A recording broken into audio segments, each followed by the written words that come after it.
Growing up in the 1980s was an experience no other generation will ever have. Cassette tapes always needed a pencil in their case.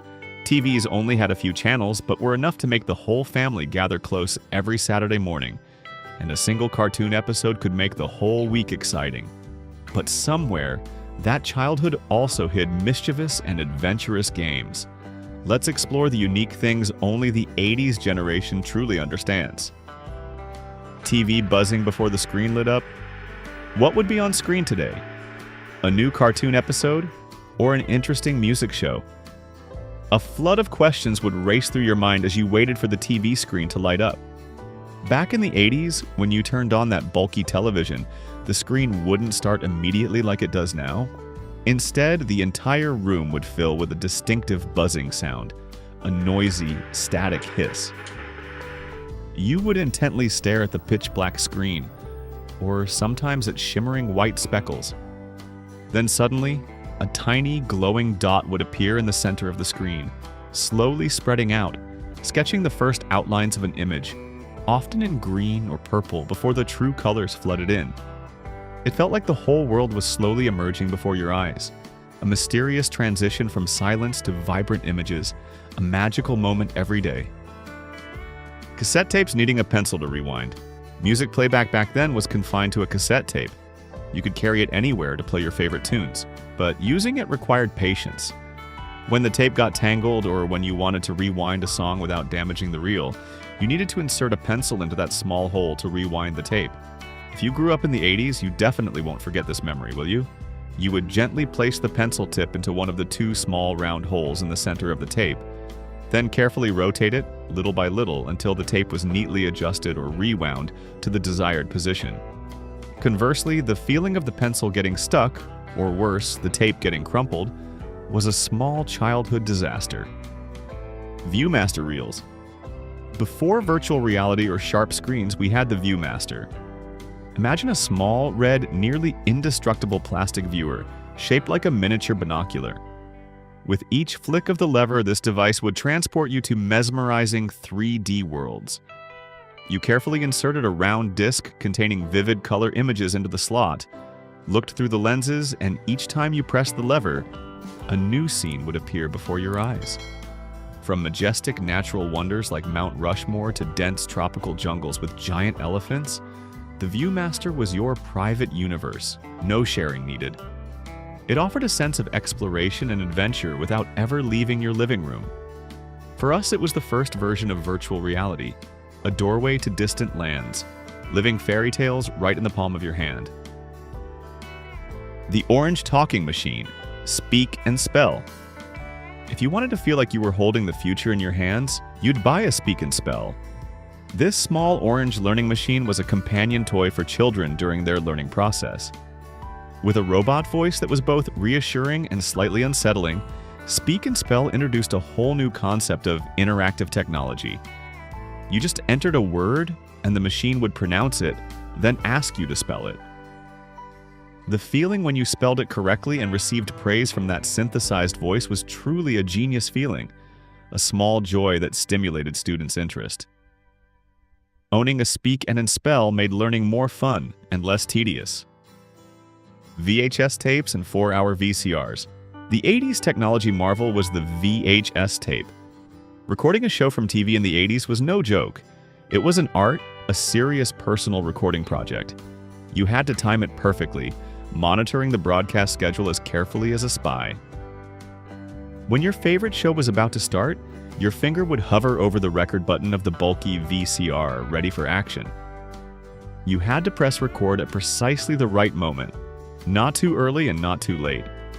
Otherwise, you'd miss the end of the movie or, worse, get the evening news stuck at the beginning of your recording.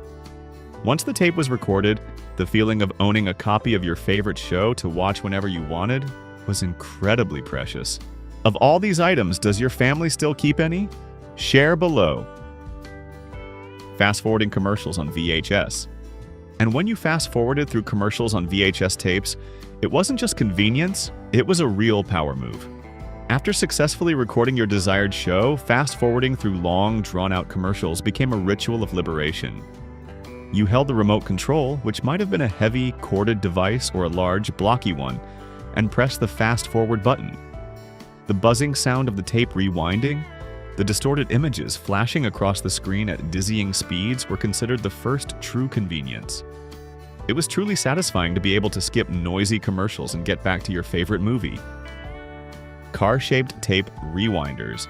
Do you remember those compact tape rewinders, often shaped like cars with sharp angles and striking colors? If you owned one, you were practically living in luxury.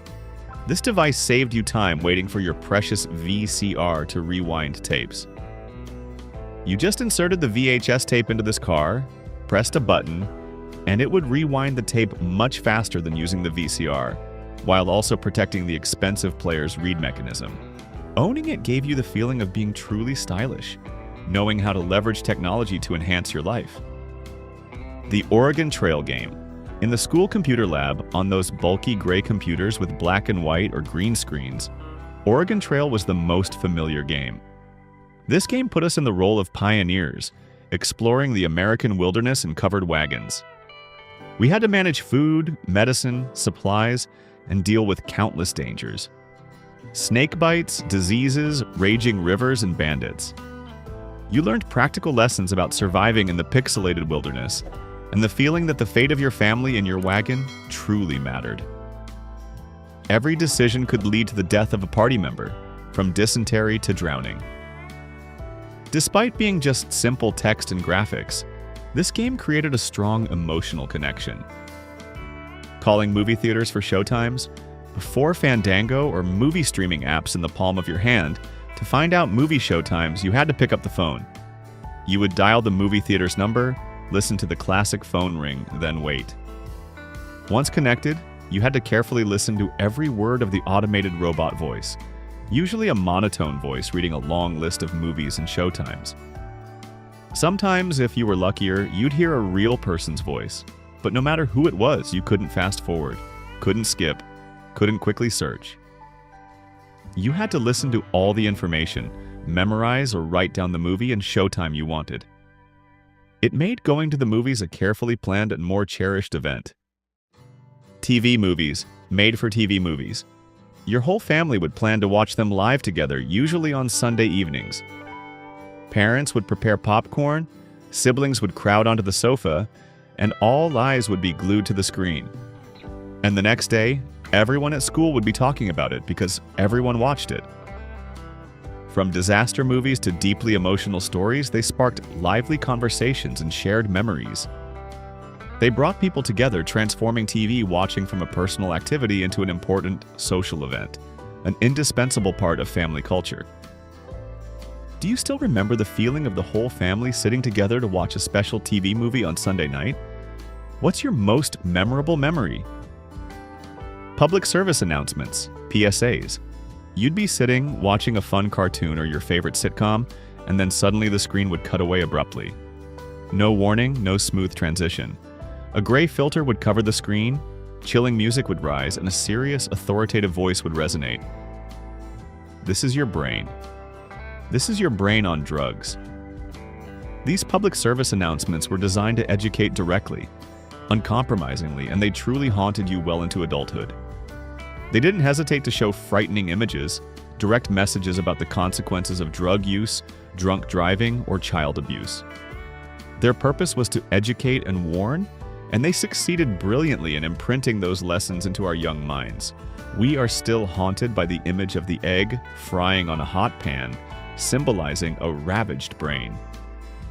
MTV. Hearing the iconic MTV jingle, "I want my MTV play," you knew you were about to enter another world. MTV was a cultural revolution, where music lived on screen, where our favorite artists became visual legends. Before MTV, music videos were just a vague concept, but this channel transformed it into a distinct art form, broadcasting music videos 24/7. You could spend hours glued to the screen enjoying the creative, sometimes strange and eccentric, visual stories that directors created to illustrate the music. MTV affirmed that sometimes being different or weird was cool, opening up a space for personal expression and style. The MTV channel built the foundation for musical and visual innovation, shaping the aesthetics and lifestyles of millions of teenagers. Columbia House Penny Deal Program. The Columbia House Penny Deal Program truly felt like a glitch in the universe. Something unbelievable yet real. Imagine, 12 brand new albums for just 1 penny. It sounded too good to be true, and in fact, it was a clever trick. You knew it was a trick, that there would be future commitments, minimum orders you had to buy at full price. But at the time, the feeling of having stolen a great bargain, an unbelievable deal, was irresistible. The feeling of opening the box, smelling the new plastic from the record sleeves, and owning your own collection for almost no cost was wonderful. It opened the door to a world of music you might not have been able to access before. Even if you might have had headaches later with monthly bills or reminder letters, the moment you received that giant package with 12 new albums was an unparalleled joy. Recording songs from the radio, sitting for hours by the boombox, finger hovering over the record button, praying the next song would be the one you wanted, that was a sacred mission for any music lover in the 80s. You had to wait, listen carefully, hoping the radio station would play exactly the song you wanted to record onto a cassette tape. And when the song started, you only had one chance to record it cleanly, without static, without interruption, and most importantly, without the DJ talking over the intro or outro. The feeling of successfully recording a perfect, flawless track was a small joy to add to your cassette collection. That's how we built our music collections, one song at a time, with true dedication and passion. Mixtape, collection of emotions. Oh, the legendary mixtape is here. This wasn't a playlist you created in 5 minutes on an app. A mixtape was a work of art, a carefully curated collection of emotions. You made it for friends, for your secret crush, for tearful goodbyes, or for happy birthdays. Each song was chosen with a clear purpose, a message conveyed. The order of the songs wasn't random. Each arrangement was intentional, creating a story, an emotional journey. Creating a mixtape was an act of love and care, requiring time, effort, and a deep understanding of the recipient. You could use it as a gift, a way to express what you couldn't say in words, preserved on a magnetic tape, becoming a priceless keepsake. Have you ever recorded music from the radio or made a mixtape for someone? Share your unique music hunting story. Kids' school bag, Trapper Keeper. Owning a Trapper Keeper in the 80s was like having a school bag made specifically for kids but with neon colors, Velcro closures, and personality. The Trapper Keeper stood out with its vibrant designs, from cute animals to sci-fi scenes. It had multiple compartments with sturdy Velcro closures that made a distinctive ripping sound every time you opened it, drawing all eyes. Inside were paper clips, small pockets for pens, and neatly organized notebooks. Students would beg their parents to buy them one to express their individuality and trendiness among friends. Peachy folder. Those brown or yellow peachy folders with faded images of athletes on the cover weren't just simple folders. They quickly became your social billboard, a place to express your creativity and personality. Every inch of it was your personal art gallery, full of doodles, carefully copied band logos, and graffiti written with Sharpie pens. You would spend hours decorating your folder, turning it into a mobile canvas that told the story of your interests, idols, and even your secret thoughts. These folders helped keep homework organized and expressed what you thought without saying a word. They are keepsakes of a colorful and distinctive school age. Heads Up, 7-Up. Cultural phenomenon. Remember those tiring lessons at the end of the day or study periods when the teacher was absent? 7 selected children would walk around the room, gently tapping the head of a student with their head down on the desk. The anticipation as the 7 children moved around the room, trying to tap you without being detected, and the anxiety when you had to guess who had touched you was unforgettable.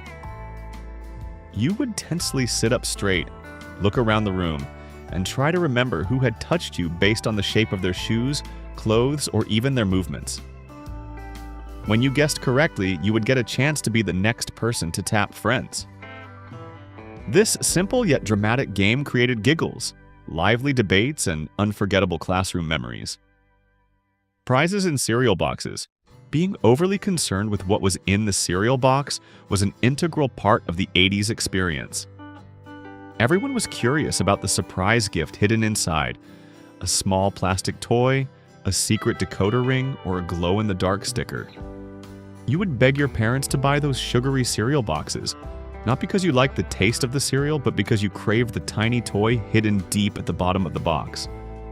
The feeling when you poured out all the cereal, rummaged for the prize, and then burst into joy upon finding it was a moment of magic. These toys were often simple, but they brought great joy, transforming an ordinary breakfast into a small adventure.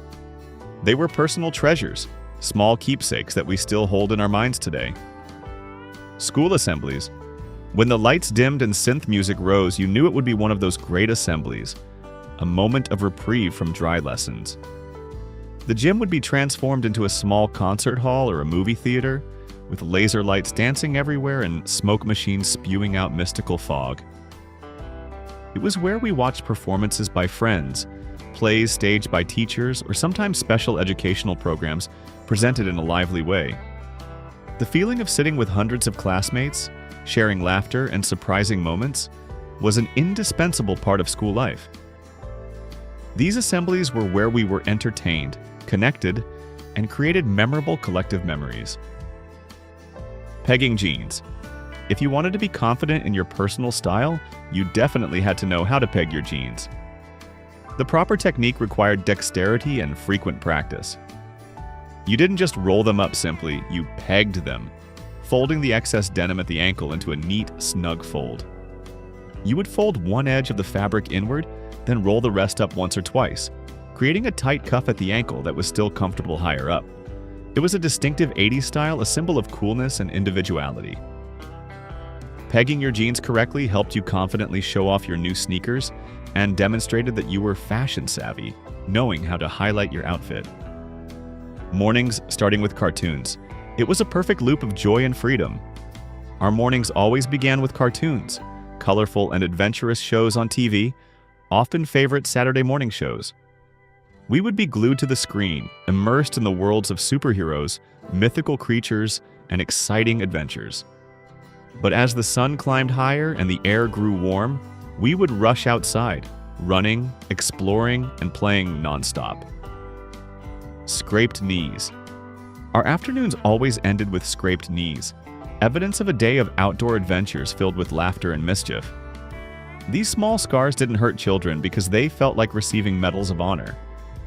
A complete childhood often involved small scars on the knees, a result of fast bicycle races, a few falls while trying to climb trees, or an intense soccer game. We had an active childhood, where the outside world was an endless playground and adventures were limitless. Eating pizza the wrong way. Did you ever eat pizza the wrong way, starting by eating the crust first, then moving on to the toppings? Although adults teased and gave strange looks, it was a small joy, a simple rebellion that you still remember. Most people ate from the center in, but a few of us preferred to start from the crispy edge of the crust. Perhaps it was a way to prolong the pleasure, to save the best part for last, or simply childish stubbornness. This act might have earned you gentle reminders from parents or teasing winks from siblings. Whether it was a strange habit or a unique way of enjoying it, eating pizza backward became a fun memory, a personal mark in our childhood culinary experience. You would wake up at 6 or 7 a.m. while the whole family was still asleep, with a bowl full of cereal in hand, and claim your spot in front of the TV before anyone else woke up. The feeling of sitting alone in the quiet living room, with only the light from the TV screen illuminating it, was a special comfort. Smurfs, He-Man, Ghostbusters, those were the characters whose adventures we followed all morning. Each cartoon was a new world to explore, a new story to immerse ourselves in. This was a time of peace and limitless entertainment. No homework, no chores. Jingles, commercial jingles. Short, catchy, and almost hypnotic, these tunes quickly imprinted themselves in our minds. You knew the melody before understanding the product, and even now, decades later, you can still sing all the lyrics without effort. From snack commercials to household products, each brand had its own unique and memorable jingle. These tunes were played repeatedly, becoming an indispensable part of our daily lives. They created a cheerful, optimistic atmosphere, linked to memories of carefree innocence, afternoons watching TV after school. Even now, when suddenly hearing an old jingle again, a flood of memories rushes back, bringing with it a nostalgic smile. Which 80s commercial jingle still echoes in your mind today? Sing a snippet in the comments. Going to Pizza Hut. Going to Pizza Hut in the 80s was like dining out at a real restaurant, a special event that didn't happen every day. Imagine dark wood booths, red and white checkered tablecloths, and soft light from mystical Tiffany-stained glass lamps. The cozy atmosphere, the fragrant smell of pizza, and the lively laughter created a festive mood. And don't forget the Book It program, a wonderful reading incentive program. Reading books to earn free pizza. This program transformed reading from a chore into an adventure, with the reward of a hot pizza. Microwave meals in compartmentalized trays. A frozen brick transformed into Salisbury steak with rich gravy, bright yellow corn kernels, and a strangely perfect scoop of mashed potatoes, compacted and smooth. You just needed to poke a few holes in the film cover, place it in the microwave, and in just a few minutes, a hot meal was ready. It was incredibly convenient, especially for latchkey kids. Although the taste might not compare to homemade meals, it conveyed a sense of progress, of modern life, an appealing option when you wanted a quick meal without too much effort. Roller rinks. Roller rinks had a distinctive smell you couldn't mistake. Part fragrant popcorn, part sweat from lively skating, and part carpet that had absorbed more teen drama than an entire season of a TV show. Here, first loves blossomed, awkward confessions were exchanged, and proud bruises appeared after every fall. Disco pop music echoed throughout the space, urging us to glide to the rhythm. Roller rinks were an important social hub, where we met friends, showed off our skating skills, and fully lived out the moments of our youth. Latchkey kids? Being a latchkey kid in the 80s meant you would walk into an empty house by yourself after school, lock the door, and know that for a short time, you were completely on your own. You learned to entertain yourself, from watching TV, reading books, listening to music, to inventing games without adult supervision. You learned to make simple sandwiches for snacks, rummage for treats in the kitchen, and most importantly, keep yourself safe. You had to learn to cope with loneliness, with strange noises, and with the vague fear of being home alone. Sofa cushion forts. Sofa cushion forts were your original real estate empire, a miraculous architectural feat relying solely on imagination and cushions. In just a minute, your living room transformed from a boring beige sea into a magnificent castle, a sturdy bunker against all enemies, or a spaceship soaring through the stars. No complex blueprints needed, just a child's creative instinct. You would pull out the seat cushions, stack them, use blankets and pillows to create a roof, and sometimes chairs as supports. It was a place where you could escape the outside world, where you could play secret games, read with a flashlight, or simply daydream. Halloween costumes. Halloween costumes in the 80s were a combination of imagination and a terrifying potential for immediate self-combustion. Flimsy materials, uncomfortable and itchy plastic masks that made breathing difficult, and a high risk of fire when combined with pumpkin candles or small fireworks were familiar sights. You could be a superhero in a flammable polyester cape, or a demon with a mask glued to your face. Despite the potential dangers, the feeling of dressing up as your favorite character and going trick-or-treating was an indescribable joy. These costumes were an indispensable part of the spooky festival, showing the simplicity yet bravery of the era. Toy guns, resembling real guns. It's hard to imagine that 80s toy guns were almost indistinguishable from real guns. They were designed with incredible realism, from color and shape to weight, making it almost impossible to identify them at a glance. This similarity caused tragic accidents when children unintentionally brought them outside and they were mistaken for real weapons. Because of these tragedies, new safety regulations were eventually enacted, requiring all toy guns to have an orange tip for easy distinction. This is a reminder of the potential risks in the lack of regulation for children's toys. Lead-containing paint sets. Many bright and colorful paint sets in the 80s that we eagerly used contained lead, a frightening truth we only learned later. Children would dip brushes, fingers, and sometimes even their tongues into the paint to taste it or clean it, completely unaware that they were absorbing a dangerous neurotoxin. Back then, there was no concept of lead toxicity, simply a fascination with the vibrant colors and limitless creative possibilities. These paint sets were widely used in schools and homes, a familiar tool for learning to draw and express oneself. We were completely unaware that they were absorbing a neurotoxin that could harm brain and body development. Mercury maze toys. Mercury maze toys are the kind of items you now only see in museums with labels explaining why they were ever produced. Imagine a small, clear plastic maze, inside which shimmering liquid silver beads slid through small plastic channels. Mercury is a liquid metal with a mesmerizing, smooth, and extremely toxic appearance. Players would tilt and shake the maze to move these mercury beads through obstacles, trying to guide them to the finish line. If the maze broke, we could be exposed to an extremely dangerous neurotoxin without even knowing it. Now it's chilling to recall a memory of innocence and the potential risks we faced. Rambo survival knives. These blades were mass-produced, branded with Sylvester Stallone from the popular Rambo movie, and widely sold to kids who still wore Velcro shoes. It seemed like a harmless idea, but it carried many risks. The hollow handle of the knife often contained a mini survival kit, a small compass, a few matches, or a fishing line. This was a hunting knife that fit perfectly in a child's backpack.